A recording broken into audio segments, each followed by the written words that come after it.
வணக்கம் நண்பர்களே, இந்த வீடியோவில் நம்ம என்ன செய்தி பார்க்க போகிறோம்னா, சூப்பர் ஸ்டார் ரஜினிகாந்த் எடுத்த அதிர்ச்சி முடிவால் கதரும் ரசிகர்கள் கூட்டம், தமிழ் சினிமாவிற்கு அடுத்தடுத்து விழும் பேரடி, இணையதளத்தில் வைரலாகும் ரஜினிகாந்த் உடைய பேட்டி.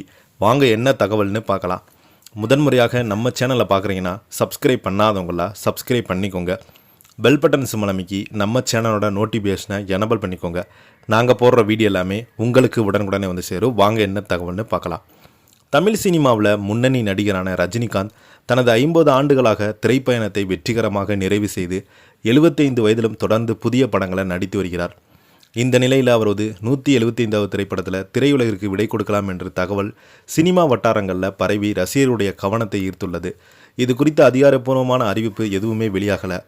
நெல்சன் திலீப்குமார் இயக்கத்தில் உருவாகியுள்ள ஜெயிலர் 2 திரைப்படத்தில் படப்பிடிப்பு நிறைவடைந்தது. தற்போது இந்த திரைப்படம் திரைக்கு வர வெளியீட்டுக்கு பணிகள் நடைபெற்று வருகிறது.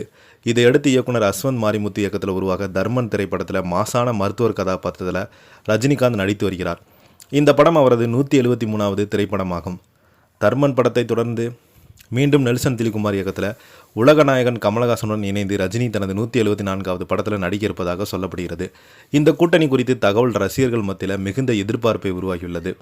இதற்கிடையே தலைவர் 175வது திரைப்படமான ரஜினிகாந்தினுடைய கடைசி படமாக இருக்கும் என்றும் அதன் பிறகு அவர் சினிமாவிலிருந்து ஓய்வு பெறலாம் என்ற தகவல்கள் வெளியாகி வருகிறது. சில ஆண்டுகளுக்கு முன்பு அரசியலுக்குள் வருவதற்கு முடிவை மாற்றிய ரஜினிகாந்த் தற்போது திரையுலகிலிருந்து விலகு திட்டமிட்டிருப்பதாக ரசிகர்கள் மத்தியில் பேசும் பொருளாகி இருக்கிறது. இருப்பினும் இந்த தகவல் இதுவரை ரஜினிகாந்த் தரப்பிலிருந்து அல்லது அவரது குழுவிலிருந்து எந்த ஒரு அதிகாரப்பூர்வமாகவே உறுதிப்படுத்தலும் வெளியாகலை. இந்த செய்தியை பற்றி நீங்கள் என்ன நினைக்கிறீங்கன்னு உங்கள் கருத்துக்களை பதிவிடுங்க. இந்த வீடியோ உங்களுக்கு பிடிச்சிருந்தால் லைக் பண்ணுங்கள், ஷேர் பண்ணுங்கள், கமெண்ட் பண்ணுங்கள். அப்போ தான் நாங்கள் போடுற வீடியோ எல்லாமே உங்களுக்கு உடனுக்குடனே வந்து சேரும். நன்றி, வணக்கம்.